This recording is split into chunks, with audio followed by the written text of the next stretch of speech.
Hey folks, Shep here, Kilo 4, Oscar Kilo India, making another short video as I've had a few inquiries as to what equipment I use to activate parks on the air.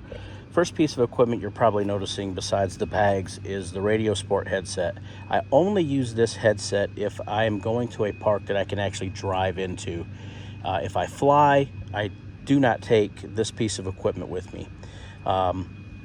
The other piece of equipment in the back is some kite string with a 2-ounce weight. I utilize that to help get wires into the trees or whatever other structures I can find that I can actually get a wire up in, utilize the wire. I prefer using a wire when I can, but if I can't, then I'll use something else. But primarily here, I'm going to talk about the kits that I use for traveling and flying. Both of these kits are set up to where I can drop them into a carry-on and I can get out to a park and go ahead and activate. So again, if I'm flying, that stays at the house. I'll talk about my QRO kit first. This is a Lowpro bag. I think it's a CS200. It's designed for drones, but it holds a lot of gear that I need to do a QRO activation. In here is the FT891. This wire is actually part of the Radio Sport headset, but again, if I'm flying, that stays at the house. I'll use the mic. The speaker on the FT891 is decent enough to where I don't really need to have any headphones with me. What I use to power that radio is a Bioenno 12 amp hour, and I typically run 100 watts, no issues. Other things that you'll see in my kit are an Allen wrench. I do keep that in the event that I have to work from my vehicle locally for ham sticks or shark sticks. I also keep 2 carabiners in my kit, and I have drilled out a center portion of the carabiner to help mount to a mast or a pole. Just use a drill bit to make that minor modification. And then I also have in the kit 50 feet of coax, my iPad, power cable, as well as a watt meter to help me keep track of my time and my battery consumption out of the battery. This kit here I took with me to Hawaii and California in March, where I activated 3 different parks, 1 in California, 2 in Hawaii, and it worked really well. One thing to remember, when I went to Hawaii to activate, I was with my wife on a trip, and my primary goal was to spend time with her and enjoy Hawaii for what it was worth. But when we could get away and make some activations, I went out, made 2 rather quick, hasty activations. Got 10 calls in one log, got 15 calls in the other log. That was my goal. My goal was just to activate another entity. It was not to try to work all states.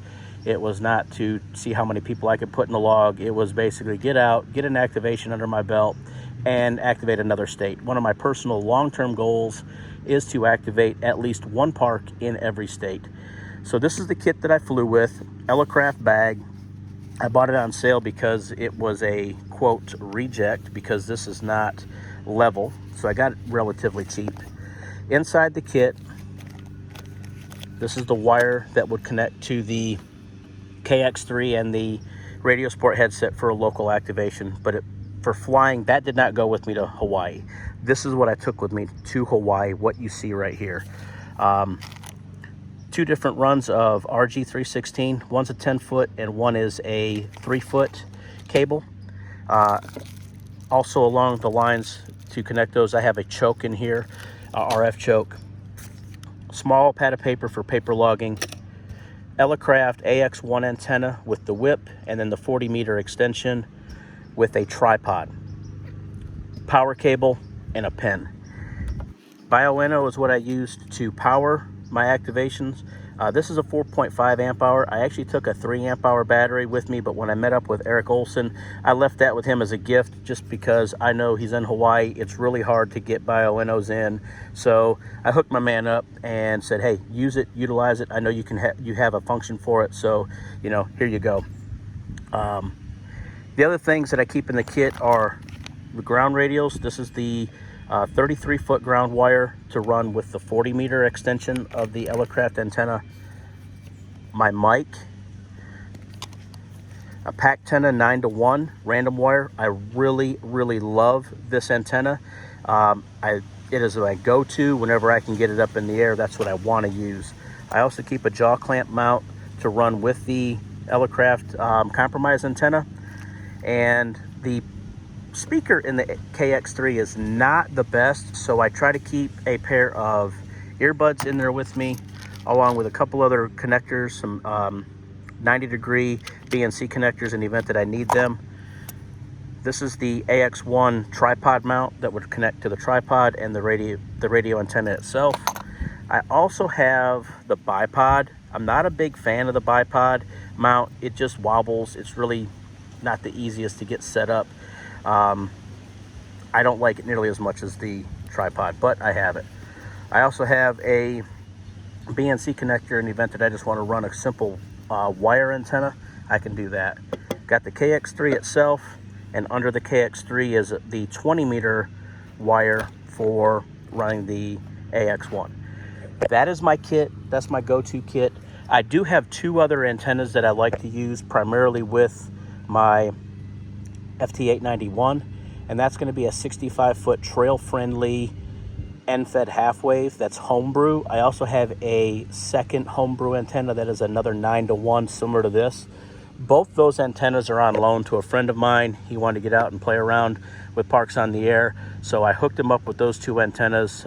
They're relatively cheap for me to make, and in the event that they get damaged, I'm not out a whole lot, so I did not send him off with my commercially purchased antenna. So that's my kit. If anybody has any questions, comments, concerns, has any other ideas, or if you fly with something a little bit different, drop a note in the comments. I would love to see what you've got, would love to see what you use, and other than that, having fun, everyone. 73s, thanks for watching, and I look forward to getting you in the log. K4OKI.